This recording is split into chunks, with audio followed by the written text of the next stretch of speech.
el gran muftí Amin al-Hussein y el nazismo. Declaraciones del primer ministro israelí, Benjamin Netanyahu sobre el papel del muftí de Jerusalén, Amin al-Husseini, en el Holocausto, provocaron un aluvión de artículos que, salvo excepciones, comparten el común denominador de obviar, precisamente, el papel del muftí durante, y antes y después, del Holocausto. Un rol importante no solo en sí mismo, sino por el hecho de que tira por tierra uno de los mitos extendidos entre los árabes, si es que hace falta tal cosa para desenmascarar tal fabulación, tal comentaba Daniel Schwanmental en un artículo del Wall Street Journal en 2009, el que afirma que, precisamente, los árabes están pagando por los pecados alemanes, es decir, que son una suerte de segunda víctima del Holocausto. Lo que sugiere que, por un lado, sin la Shoah no habría habido justificación para Israel, ignorando así los 3000 años de historia judía en la Tierra Santa, y también sugiere la inocencia árabe en los crímenes alemanes, ignorando especialmente, decía Schwanmental, el pasado fascista del líder palestino Amin Husseini, que fue un reclutador de las Waffen-SS y un propagandista nazi en Berlín. Schwanmental señalaba además que fue el muftí quien orquestó las revueltas antijudías de 1920 y 1921 en el mandato de Palestina, así como los pogromos árabes de 1929 que destruyeron la antigua comunidad judía de Hebrón. Para la revuelta árabe palestina de 1936-1939 recibió financiación nazi. En el transcurso de la misma sus matones, refería Schwanmental, mataron a cientos de soldados británicos, a judíos y también a árabes que rechazaban su agenda islamo-nazi. Finalmente, luego de participar en fallido golpe de estado en Irak, escapó a Berlín, 1941. El papel del muftí en el nazismo. En palabras de Matthias Kuntzel, politólogo alemán, e investigador asociado en el Centro Vidal Sassoon para el Estudio del Antisemitismo, Universidad Hebrea de Jerusalén, ya en la primavera de 1933, el muftí estaba buscando una alianza con la Alemania nazi. Desde la programación en árabe, dirigida desde 1941 por el muftí, que había emigrado a Alemania, de la radio Essen, Berlín, al-Husseini incitaba a las masas árabes contra los judíos. Kuntzel explicaba que el muftí, para tal fin, inventó una nueva forma de antisemitismo, o judiofobia, rehaciéndolo en un molde islámico. Fue, decía el académico alemán, el primero en traducir el antisemitismo cristiano a un lenguaje islámico, creando así el antisemitismo islámico. Y afirmaba que primer gran manifiesto llevaba el siguiente título: Islam Judaísmo. Llamamiento del gran muftí al mundo islámico en el año 1937.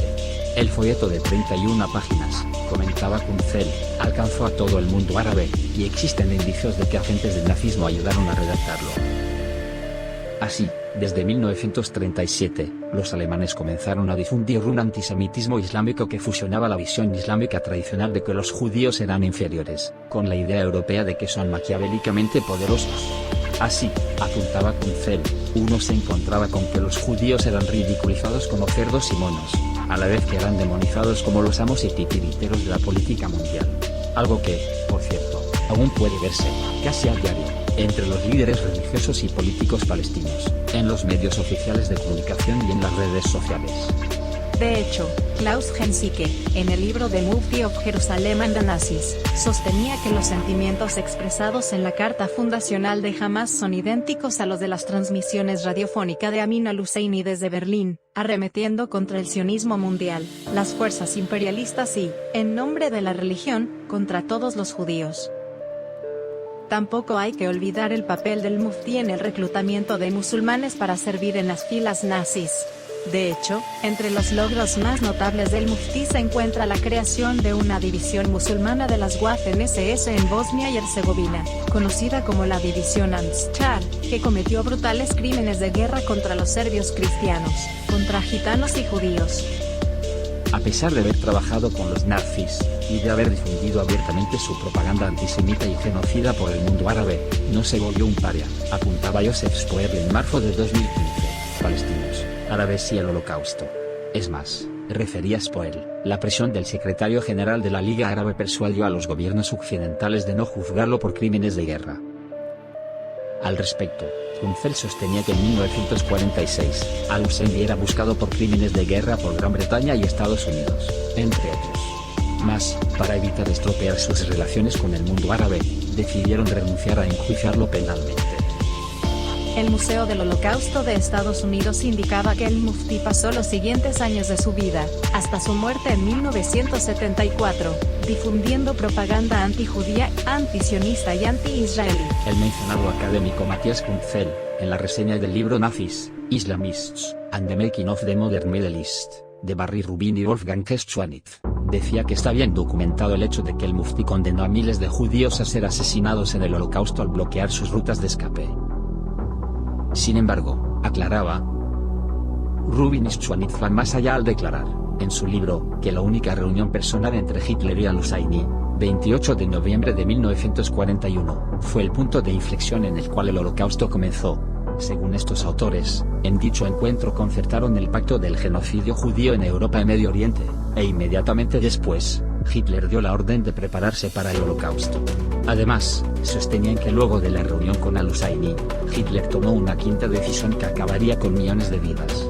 Le ordenó a Heydrich que organizara una conferencia en el plazo de 10 días para preparar la solución final de la cuestión judía. De esta manera, Hitler tomó la decisión de comenzar el genocidio, con la retórica antijudía de al-Husayni, y su insistencia de aniquilar a los judíos, fresca en sus oídos. Según explicaba Kuntzel, la invitación de Heydrich para la conferencia de Wannsee era para el 29 de noviembre de 1941, el día después de la conversación entre el Mufti y Hitler.